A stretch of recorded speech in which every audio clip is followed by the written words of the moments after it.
Vande Mataram students, I am Madhav from maths Madhav. चलिए maths की दुनिया में चलते हैं। स्टूडेंट्स, आज हम क्लास 10th के जिस टॉपिक पर आ रहे हैं वो है क्वाड्रेटिक इक्वेशन। क्वाड्रेटिक इक्वेशन में हमने एक इंट्रोडक्शन का वीडियो बना रखा है, उस इंट्रोडक्शन को आप एक बार देखना। उस इंट्रोडक्शन से आपको एक अंदाज़ा लग गया कि हमें आखिर में क्वाड्रेटिक इक्वेशन में पढ़ना क्या है।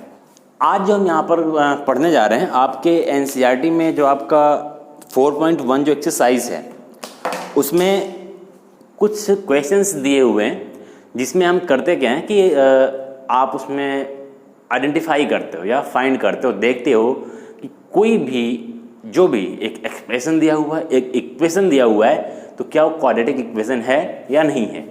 तो उसको समझने का सीधा सा तरीका ये है कि क्वाड्रेटिक इक्वेशन के बारे में मैंने आपको बताया था कि एक स्क्वायर का पावर होना चाहिए, ठीक है।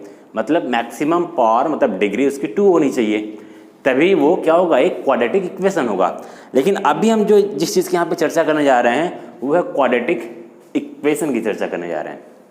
क्वाड्रेटिक इक्वेशन से पहले आप लोगों ने लीनियर इक्वेशन पढ़ा है। लीनियर इक्वेशन वो भी पेयर में हम लीनियर इक्वेशन बनाते थे, उसमें पावर कितनी होती थी, मैक्सिमम पावर मतलब डिग्री 1 होती थी। मतलब हमें वहाँ पे जब भी हम उसको देखते थे तो कुछ इस तरीके से होता था ना, 2x + 3y + 9 = 0, कुछ ऐसे करके। मतलब कि लीनियर इक्वेशन है। लीनियर इक्वेशन क्यों है? क्योंकि x और y दोनों पर पावर कितनी है, 1 है, इसलिए लीनियर है। और वेरिएबल कितने हैं, 2, तो हम क्या बोलते थे उसको, लीनियर इक्वेशन विद 2 वेरिएबल, ठीक है। बट आपका चैप्टर था पेयर ऑफ लीनियर इक्वेशन, मतलब कि हम वहाँ पे 2 लीनियर इक्वेशन बनाते थे। बट जब क्वाड्रेटिक इक्वेशन हम पढ़ते हैं तो वहाँ पर हम पेयर में इक्वेशन नहीं बनाते हैं, वहाँ पर एक सिंगल इक्वेशन बनेगी। और क्वाड्रेटिक इक्वेशन को सॉल्व करने के लिए बहुत सारे तरीके हैं। जैसे हम फैक्टराइजेशन स्प्लिटिंग मेथड, आप लोगों ने 9th में ही पढ़ा होगा। स्प्लिटिंग मेथड से हम क्वाड्रेटिक इक्वेशन को सॉल्व करते हैं, ठीक है। पढ़े हो ना, बोल तो नहीं गए हो, नहीं भी भूल भी गए हो तो मैं यहाँ पर अभी इसको इसके बाद की वीडियोज़ में मैं बताऊँगा, तो टेंशन नहीं लेने का, ठीक। तो यहाँ पर हम लोग क्वाड्रेटिक इक्वेशन को सॉल्व करने के 3-4 तरीके हैं। एक आपका स्प्लिटिंग मेथड ही हो जाएगा, फिर सिद्धाचार्य ने भी अपना एक फॉर्मूला दिया था, उससे भी हम क्वाड्रेटिक इक्वेशन को सॉल्व कर सकते हैं। फिर एक कंप्लीटिंग स्क्वायर मेथड है, उससे भी सॉल्व कर सकते हैं। तो सबसे आसान आपको अगर जो भी लगे आप फॉर्मूला बेस पे कर सकते हो, तो सिद्धाचार्य का फॉर्मूला यूज़ करेंगे। और अदरवाइज स्प्लिटिंग मेथड से हम जैसे फैक्टराइजेशन करते थे उसी तरीके से हम यहाँ भी इसको सॉल्व करेंगे। बट जब इक्वेशन बना पाओगे तब तो करोगे। सबसे बड़ी प्रॉब्लम क्या होती है बच्चों की, वर्ड्स प्रॉब्लम। जब आपके पास वर्ड्स प्रॉब्लम आएगी और फिर ये बोलेगा कि भाई इसको सॉल्व करो इक्वेशन को। लीनियर इक्वेशन में तो हम 2 इक्वेशन बनाते थे। तो एक प्रॉब्लम यहाँ पर ये भी है कि जब कभी भी वर्ड्स प्रॉब्लम आएगी तो हम देख करके कैसे समझेंगे कि ये लीनियर इक्वेशन का है या क्वाड्रेटिक इक्वेशन का है। ये तो सबसे बड़ी बात हो गई ना कि लीनियर या क्वाड्रेटिक है। तो देखो, समझने का तरीका ये है, जब भी तुम क्वाड्रेटिक इक्वेशन के वर्ड्स प्रॉब्लम को पढ़ोगे तो देखोगे कि वहाँ पे तुम्हें एक ही कंडीशन कुछ ना कुछ दी होगी, दूसरे कंडीशन की बात ही नहीं होगी, ठीक। पेयर ऑफ लीनियर इक्वेशन में हमेशा देखोगे कि हमें एज देता था, इतने साल पहले इतनी एज थी, ठीक है, फिर इतने साल के बाद इतनी एज हो गई, तब जाके रिलेशन, मतलब एक पहले की एज एक बाद की एज देता था, ठीक है। तो हम वहाँ पर क्या करते थे, 2 इक्वेशन बनाते थे। लेकिन यहाँ पे तुम्हें देखोगे अभी कि 2 कंडीशन जैसा कोई इक्वेशन तुम्हें मिलेगा ही नहीं। कि हम बहुत कभी कभार ऐसा होता है, कुछ टिपिकल क्वेश्चंस जो होते हैं उसमें इस तरीके के क्वेश्चंस आ जाते हैं जहाँ हमें 2 इक्वेशन में बनाना पड़ता है, बट वो बहुत ही कम होंगे, ठीक है। अभी कुछ क्वेश्चंस में यहाँ पर हम लोग इसी को डिस्कस करेंगे कि क्वाड्रेटिक इक्वेशन में जब वर्ड्स प्रॉब्लम आएगी तो उसको हम क्वाड्रेटिक इक्वेशन के फॉर्म में कैसे चेंज करते हैं। क्योंकि क्वाड्रेटिक इक्वेशन के फॉर्म में अगर तुम चेंज ही नहीं करोगे, तुम्हें फैक्टराइजेशन आ जाए करने के लिए, सिद्धाचार्य का फॉर्मूला आ जाए, सिद्धाचार्य भी आगे बगल में बैठ जाए तुम्हारे, लेकिन तुम्हें जब इक्वेशन नहीं निकालोगे तो सिद्धाचार्य भी क्यों सॉल्व करेंगे, ठीक है। सिद्धाचार्य का तो फॉर्मूला है, तो तुम्हें इक्वेशन तुम्हें खुद ही निकालनी पड़ेगी। तो कैसे निकालोगे, जरा एक क्वेश्चन लेते हैं। जैसे यहाँ पे एनसीईआरटी का इक्वेशन है, लिखा हुआ है 4.1 में क्वेश्चन नंबर 2 का first part, the area of rectangular plot is 528 metre square.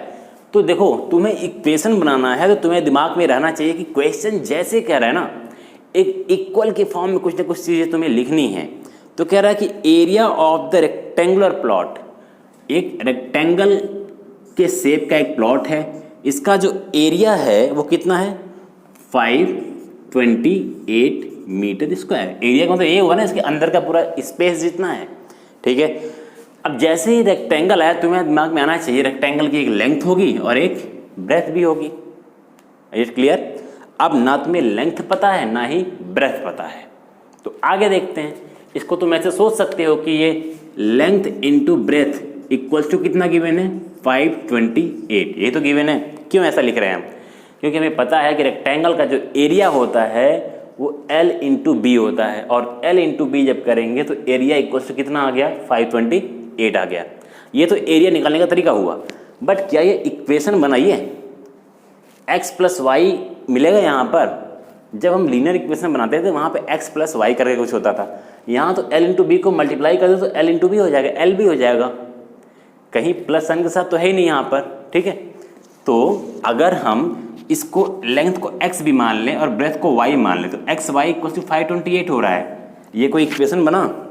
नहीं ना, क्योंकि एक स्टैंडर्ड जो लीनियर इक्वेशन का जो फॉर्म हुआ करता था वो कुछ ऐसा होता था, x प्लस वाई करके कुछ होता था, ठीक है, प्लस साइन के साथ होता था वो, बट यहाँ पे तो कोई साइन ही नहीं है तो मल्टीप्लाई हो गया। तो इन चीज़ों को देख कर तुम समझ सकते हो कि लीनियर इक्वेशन नहीं है, ये कहीं ना कहीं क्वाड्रेटिक बनेगा। और कैसे बनेगा तो उसको देखते हैं। अब इसके आगे क्या लिखा, the length of the plot is 1 more then twice its breath. Confusion हो गया? कंफ्यूज नहीं होना, इसमें ध्यान से फिर से देखो। The length of the plot कह रहा है कि जो प्लॉट की लेंथ है, ठीक है, is 1 more then twice its breath. जो प्लॉट की लेंथ है, ठीक है, उसके ब्रेथ के ट्वाइस से एक ज्यादा है। जो प्लॉट की लेंथ है वो ब्रेथ के ट्वाइस से एक ज्यादा है। अब ध्यान से जरा, जो वर्डिंग लिखी हुई है ना हम उसी को एग्जैक्ट यहां पर लिखते हैं। अब ये लिख रहा है कि जो इसकी जो लेंथ है, जो लेंथ है जो प्लॉट की, वो ब्रेथ के ट्वाइस के एक ज्यादा, एक ही ज्यादा है ना, हाँ, मोर देन 1 है। अब तुम्हें ये पता होना चाहिए कि लेंथ जो है ब्रेथ से 2 गुना है, उसके बाद एक और ज़्यादा भी है, तो हमें ब्रेथ का कुछ पता होना चाहिए ना कि ब्रेथ कितनी है, तभी तो 2 गुना करेंगे लेंथ को हम। जैसे मैं बोलूँ कि लेंथ जो है ब्रेथ का 2 गुना है, तो हमें अगर पता हो कि ब्रेथ कितनी है तो मान लो हमें पता चल जाए कि ब्रेथ x मीटर है, ठीक। अब हमें करना है कि हमने कहा कि लेंथ इसका 2 गुना है, किसका? इस ब्रेथ का। ब्रेथ कितनी है? x। तो x का 2 गुना कितना होगा? 2 गुना का मतलब 2 का गुना कर दो, गुणा कर दो, मल्टीप्लाई कर दो। 2 का x में मल्टीप्लाई करोगे कितना हो जाएगा? 2x। मतलब कि इसकी लेंथ 2x होगी, ठीक है। मैंने यही कहा ना कि लेंथ इसके ब्रेथ का 2 गुना है, तो length is equals to 2 times of x।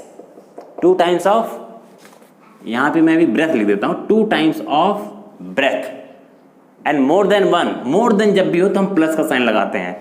जहां भी टाइम्स लिख करके आए, टाइम्स का मतलब इनटू होता है, ठीक है, और मोर देन का मतलब प्लस, कहीं लेस देन आ रहा है तो मतलब माइनस।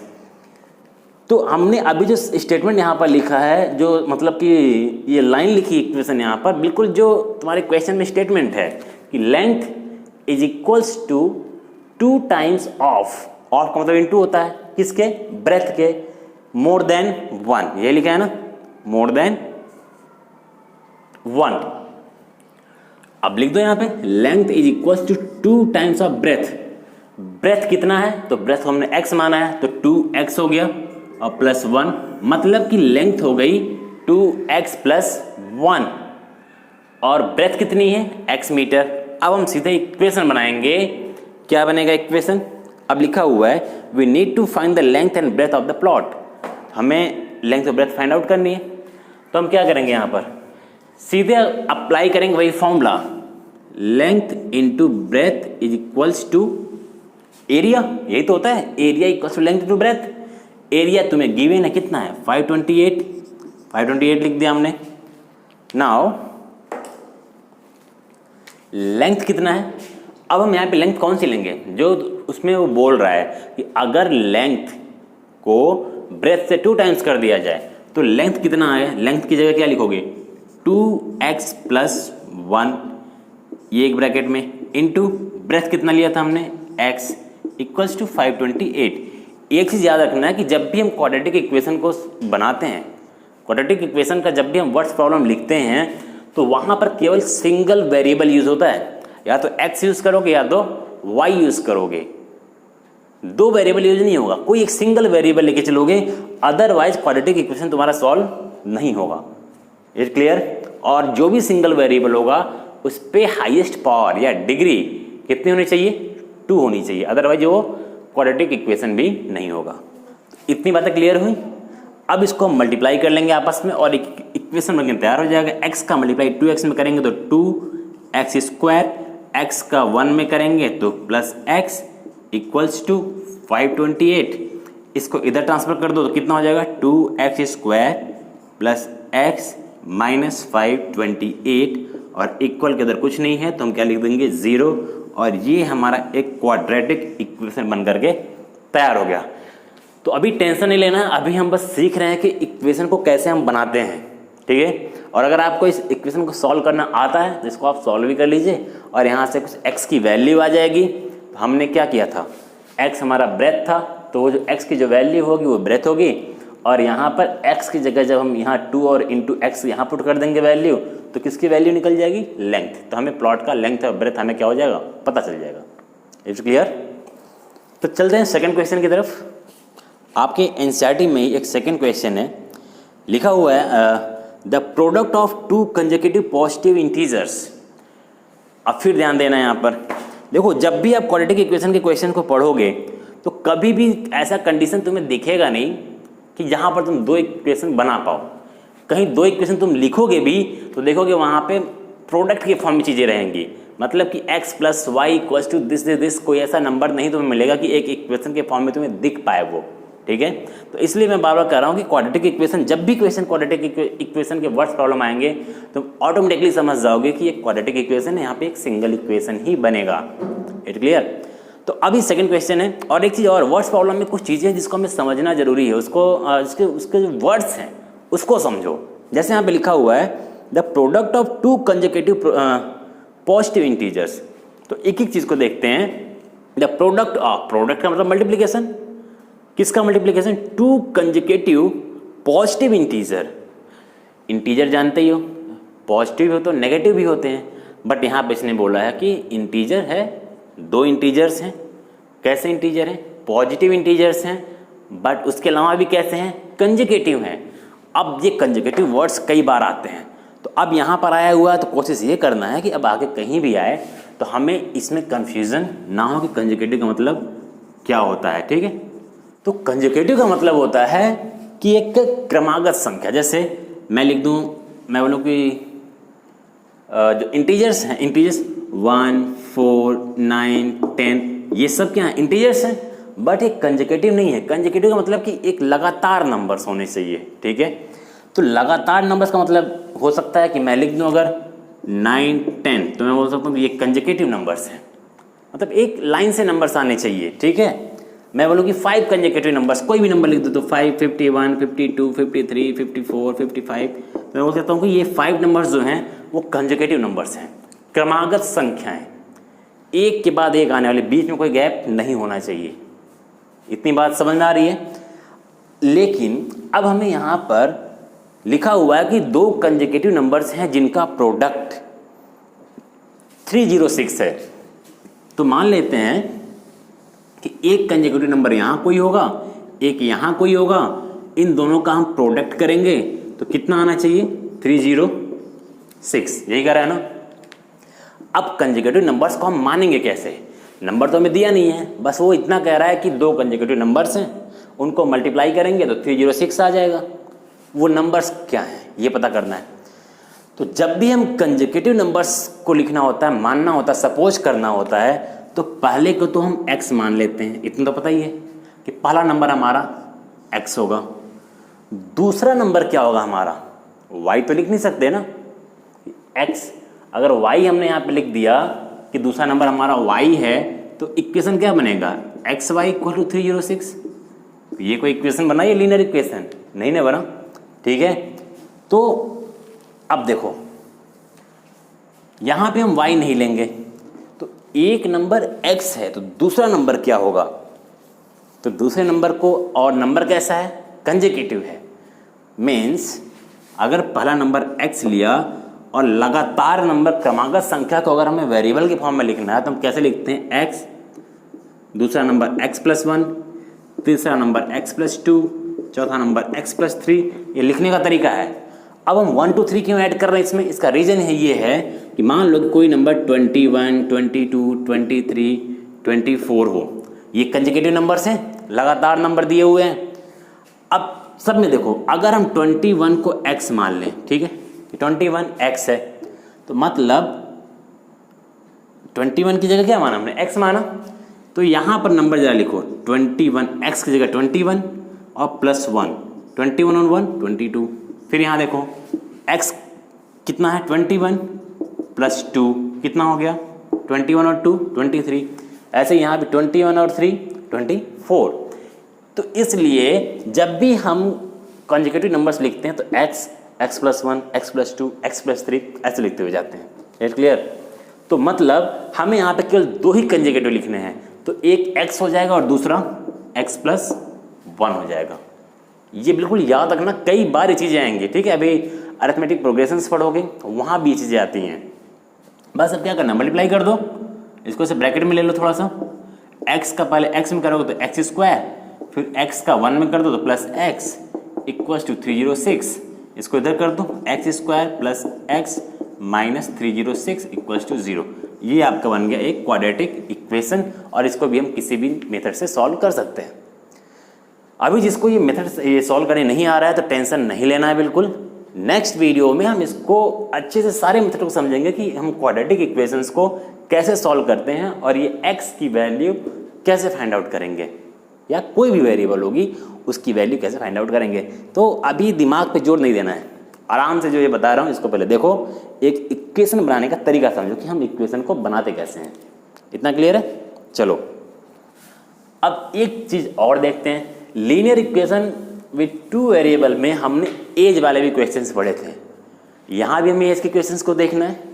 तो कैसे देखना है उसको आके जरा देखते हैं। देखो यहाँ पर लिखा हुआ है, Rohan's mother age is 26 year older than him. Rohan के जो मदर की एज है, रोहन की एज से 26 ईयर ज़्यादा है। चलो तो हमने क्या कर दिया कि सबसे पहले क्वेश्चन में ये है कि रोहन के जो मदर की एज है वो रोहन की एज से कितना ज़्यादा है, 26 ईयर, 26 ज़्यादा है किससे, रोहन की एज से। तो इसका मतलब मैं ये कहूँ कि मेरे भाई की एज मुझसे 10 साल ज़्यादा है, तो मेरे भाई की एज कितनी है, तो सबसे पहले तुम्हें मेरी एज पता करनी पड़ेगी ना, तभी तो भाई की एज बता पाओगे कितनी होगी। मैं तो केवल इतना बता रहा हूँ कि मेरे भाई की एज 10 साल ज़्यादा है। तो अगर तुम्हें पता लग गया कि मेरी एज 20 है तो भाई की एज कितनी होगी, 20 में 10 ऐड कर दोगे। तो सेम इसी तरीके से रोहन की मदर की एज रोहन की एज से 26 ईयर ज़्यादा है।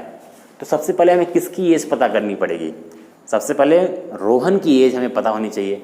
तो हम यहाँ पर लिख देते हैं कि रोहन्स एज कितना हो जाएगा, x ईयर मान लेते हैं कि रोहन की एज कितनी है, x ईयर है।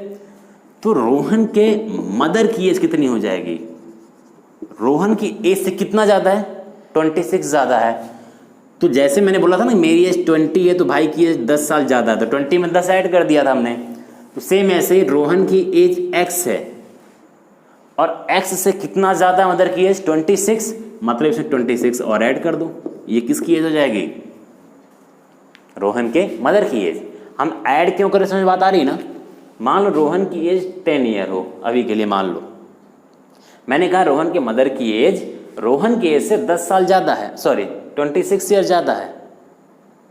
तो उसके मदर की एज कितनी होगी, तो 26 में 10 साल और ऐड करोगे ना, कि रोहन की एज 10 से भी 26 ज़्यादा है, मतलब टोटल मिला दिया जाए तो कितना हो जाएगा, 6 ईयर हो जाएगा।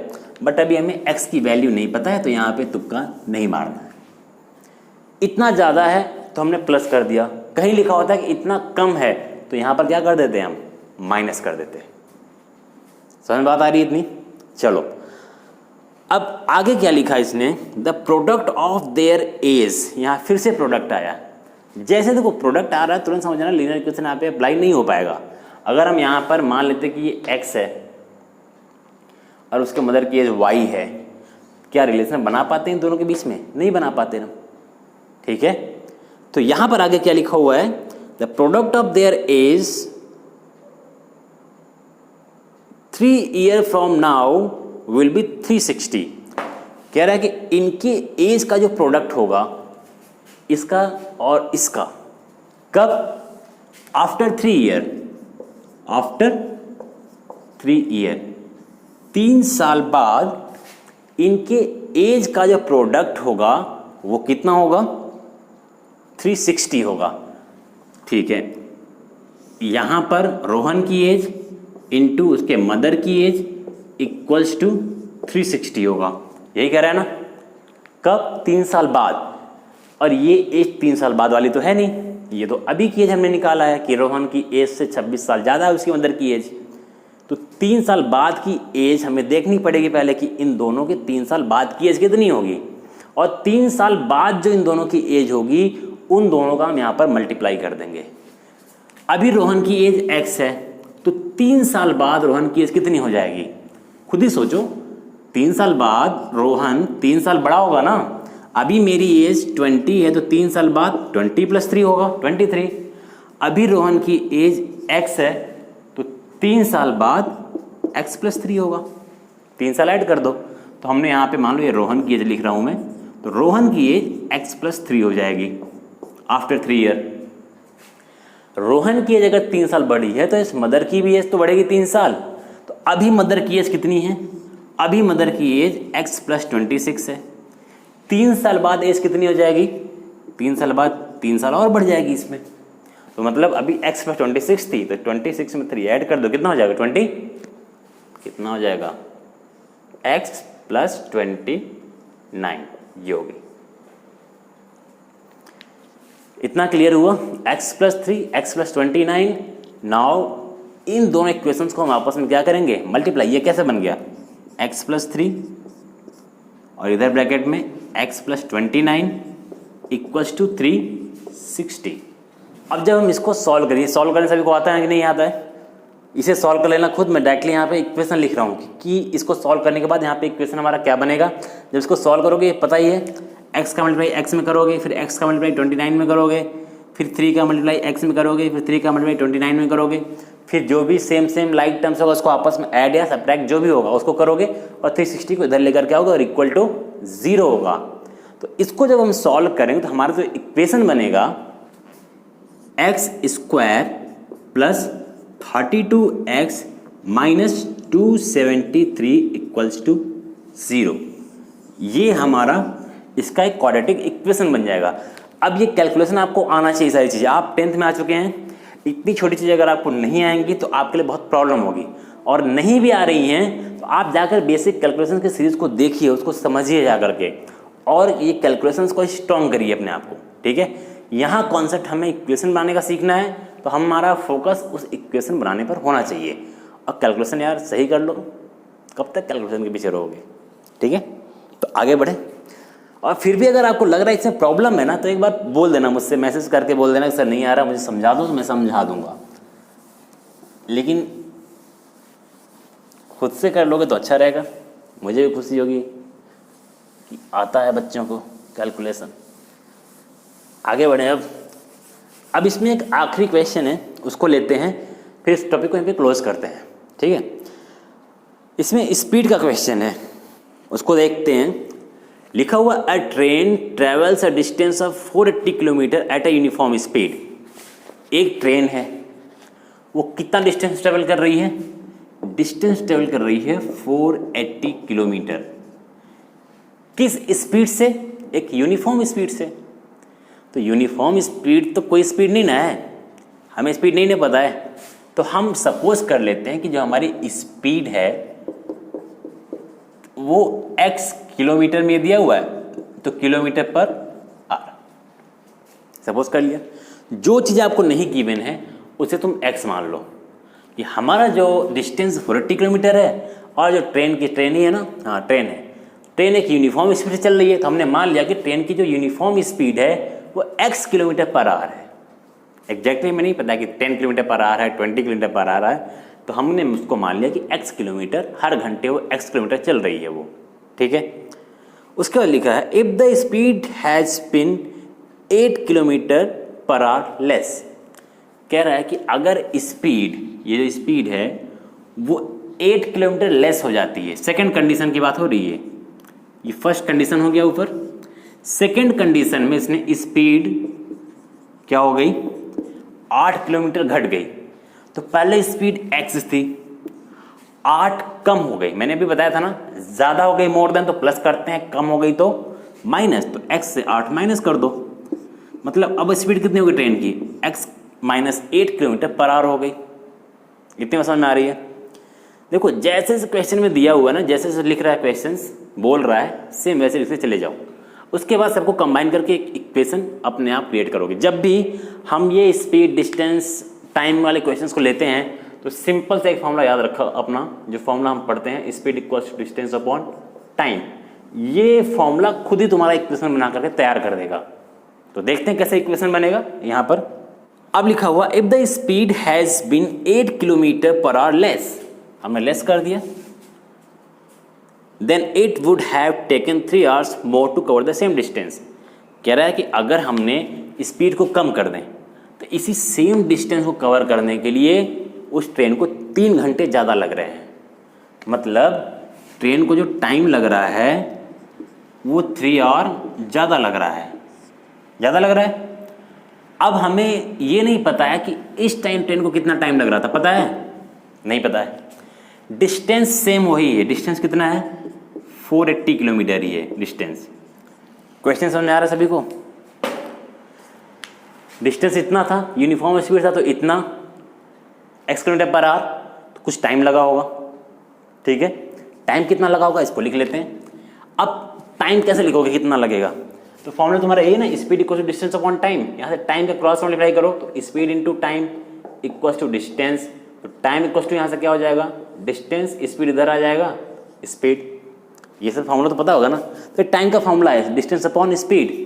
तो यहाँ से अगर हमें टाइम लिखना हो तो क्या लिख सकते हैं, डिस्टेंस अपॉन स्पीड। डिस्टेंस कितना है 480 अपॉन स्पीड कितनी है अभी x है, तो इतनी आवर्स। मतलब डिस्टेंस 480 किलोमीटर होगा, स्पीड x किलोमीटर चल रहा है, तो टाइम कितना लगेगा 480 डिवाइड बाई x, इस फॉर्मूले के अकॉर्डिंग। ये तो तब की कंडीशन हो गई जब हमारी स्पीड कैसी थी, जब हमारी स्पीड यूनिफॉर्म थी, ठीक। बट यहाँ ट्रेन ने क्या किया, स्पीड को स्लो कर दिया। तो जाहिर सी बात है जब स्पीड तुम बाइक हो कुछ भी हो स्लो करोगे तो टाइम क्या लगेगा, ज़्यादा लगेगा, पहले से ज़्यादा। तो क्या रहा है कि जब हमने स्पीड को 8 किलोमीटर पर आवर से कम कर दिया तो हमारा टाइम 3 घंटे ज़्यादा हो गया। मतलब कि हमारा पहले टाइम मान लो 20 था, अब 3 घंटे ज़्यादा हुआ तो 20 + 3 करोगे ना। बट हमारा पहले टाइम कितना था, पहले टाइम इतना लग रहा था, तो हम इसमें 3 को ज़्यादा करेंगे, मतलब 3 को ऐड करेंगे। तो यहाँ पर हम क्या लिखेंगे कि हमारा जो पहले टाइम था, पहले टाइम कितना था 480 डिवाइड बाई कितना x। पहले टाइम इतना लग रहा था, लेकिन जैसे ही स्पीड हमने स्लो किया टाइम 3 घंटे मोर देन हो गया, तो +3 इसमें हमने क्या कर दिया, ऐड कर दिया। और डिस्टेंस हमारा वही है 480 किलोमीटर है, बस हमने स्पीड ही तो धीरे किया है, ठीक है। डिस्टेंस नहीं ना धीरे कम कर दिया, डिस्टेंस वही है हमारा। अब क्या करें हम, कुछ नहीं करना है, इन्हीं को उठाओ। तुमसे अब क्या पूछ रहा है, उसमें पूछ ये रहा है we need to find the speed of the train. हमें ट्रेन की स्पीड फाइंड आउट करनी है। तो हम क्या करें, अब इस स्पीड को, टाइम को, डिस्टेंस को उठाएंगे और इस इक्वेशन में पुट करेंगे हम। तो पुट कर दें, स्पीड कितनी है ट्रेन की x - 8, ठीक है, इक्वल टू डिस्टेंस कितनी है ट्रेन की 480 डिवाइड बाई टाइम कितना लग रहा है ट्रेन को 4 80 डिवाइड बाई एक्स प्लस 3, यही लग रहा है ना। अब इसी को तुम्हें सॉल्व करना है। सॉल्व कैसे होगा, मैं थोड़ा सा सिंप्लीफाई कर रहा हूँ और सॉल्व आपको ही करना है, कैलकुलेशन आपको ही करना है, ठीक है। इस पूरी वैल्यू को उठा के ले जाओ इधर। तुम्हें पता है जब डिवीजन में कोई नंबर्स होता है, इसके नीचे 1 है तो ये इधर जाएगा, इसके साथ क्या होगा, क्रॉस मल्टीप्लाई होगा, ठीक है। हमने लिखा x माइनस 8 एक ब्रैकेट में, और ये उठ के इधर आएगा तो 480 divide by x plus 3 equal to कितना है, इधर ऊपर 480 है ना, तो ये बचा रहेगा 480। इसको सॉल्व कैसे करेंगे, देखो यहाँ पर पहले इस ब्रैकेट को सॉल्व करो, एलसीएम लेके इसको सॉल्व करना है। अब इसको हम कैसे सॉल्व करते हैं, जब यहाँ पे अलजेब्रिक नंबर्स x और y होता है तो हमने एक एडिशन के लिए कैलकुलेशन, बेसिक कैलकुलेशन बना रखा है, उसमें अलजेब्रिक x y z जैसे फॉर्म वाले नंबर्स को कैसे हम सॉल्व करते हैं वहाँ पे मैंने इसको बता रखा है। इट क्लियर, तो वहाँ पे जाके इसको जरूर देख लेना कि हम इस तरह के नंबर्स में एलसीएम लेके इसको कैसे हम सॉल्व करते हैं। जब ये सॉल्व हो जाएगा तो इस टाइप में कोई नंबर यहाँ पर आएगा, तो इन दोनों का आपस में क्या करोगे, मल्टीप्लाई, और जब ये मल्टीप्लाई हो जाएगा तो मल्टीप्लाई करने पे यहाँ पे जो तुम्हारा इक्वेशन आएगा वो मैं इक्वेशन यहाँ पर लिख देता हूँ। 3x square minus 24x plus 3840 equals to 0, ये आपका इक्वेशन बन करके आ गया जब इसको सॉल्व करोगे, ठीक है। अब इसको तुम और भी सिंप्लीफाई कर सकते हो। मैंने एक बार बताया था कि जैसे ये सारे नंबर 3 से डिवाइड हो सकते हैं, या यूँ कहो कि हम इसमें से 3 कॉमन ले सकते हैं, ठीक है। कॉमन जब लोगे 3 तो हम करते क्या हैं, देखो 3 से अगर सबको डिवाइड करोगे तो भी 3 से 3 कैंसिल हो जाएगा, एक्स स्क्वायर बचेगा, 3 8 जा, यहाँ पर ऊपर 8 आ जाएगा, 3 से उसको भी हम कट करेंगे। कॉमन लेते हैं तो क्या होता है, जब हम 3 कॉमन लेंगे इधर, ठीक, तो क्या करेंगे हम, अंदर क्या बचेगा, 3 कॉमन हो गया, 3 बाहर। कॉमन लेने का मतलब ही होता है कि हम 3 से इन सारे नंबर्स को क्या कर रहे हैं, डिवाइड कर रहे हैं।